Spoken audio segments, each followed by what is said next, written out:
যাকে তাকে royal agent বানিয়ে দিচ্ছে, ষড়যন্ত্রকারী বানিয়ে দিচ্ছে। আর এই যে একজন ইউটিউবার, ফেসবুকার, এরা হচ্ছে দেশপ্রেমী। দেশের বাইরে থেকে এরা আপনার দেশ স্বাধীন করে ফেলেছে, সিনিয়র নেতাদের চরিত্র হনন করছে। এইগুলো নিয়ে আমি জানি আপনাদের এগুলো কনফিউজ করে কিনা। তো এইভাবে যদি মানুষের মাঝে বিভ্রান্তি তৈরি করে, তাহলে তো মানুষ বিভ্রান্তিতে পড়বে। আসসালামু আলাইকুম। কিছু ইউটিউবার, ফেসবুকার দেশে বিভ্রান্তি বা নৈরাজ্য সৃষ্টি করছে।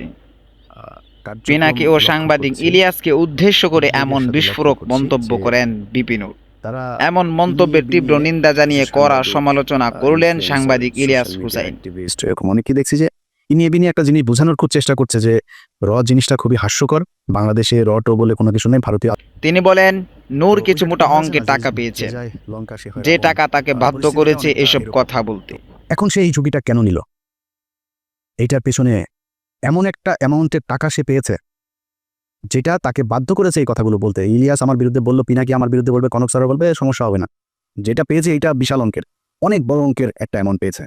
বিবি নুরুল হক নূর এই দেশের উদীয়মান একজন তরুণ রাজনীতিবিদ, এবং তার প্রতিদানও বাংলাদেশের মানুষ তাকে দিয়েছে। অকুণ্ঠ ভালোবাসা, অপরিসীম ভালোবাসা নুরুল হক নূর পেয়েছেন।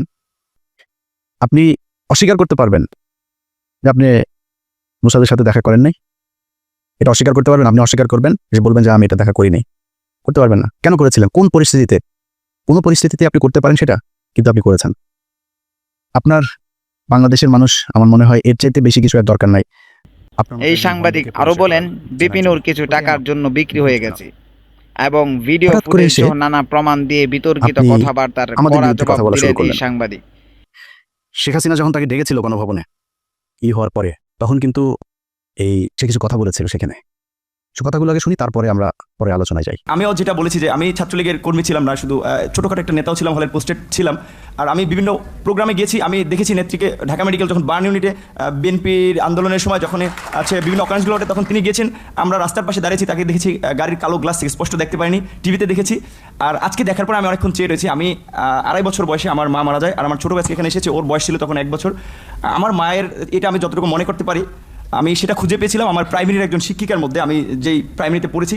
আর আজকে আমি মাননীয় প্রধানমন্ত্রী এতদিন টিভিতে আমি ওভাবে দেখতে পাইনি, কিন্তু আজকে দেখে আসলে আমার মনে হয়েছে যে তার মধ্যে আমার মায়ের চেহারাটা আমি কিছুটা দেখতে পেয়েছি। মাননীয় প্রধানমন্ত্রী, আপনাকে একটু, যেহেতু আমার মা নাই, আমি বলেছি আমার সেই মাতৃত্বের ছায়াটা আমি দুজনের ব্যক্তির মধ্যে খুঁজে পেয়েছি, সেটা আমার শিক্ষিকা এবং হচ্ছে আপনি।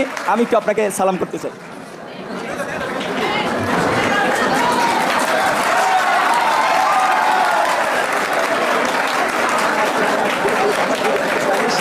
আচ্ছা, এই যে বক্তব্যটা সে দিয়েছে, এই বক্তব্যটা আপনারা শুনেন। এই বক্তব্যটার শেষে হুঁশিয়ারি দিয়ে দেশকে বিপদে না ফেলার কথা বলে বক্তব্য শেষ করেন। এখন মাঠ গরম করতে চায়, আওয়ামী লীগের নামে তো আসতে পারে না।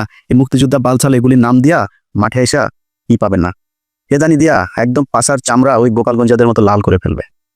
আল্লাহ হাফেজ।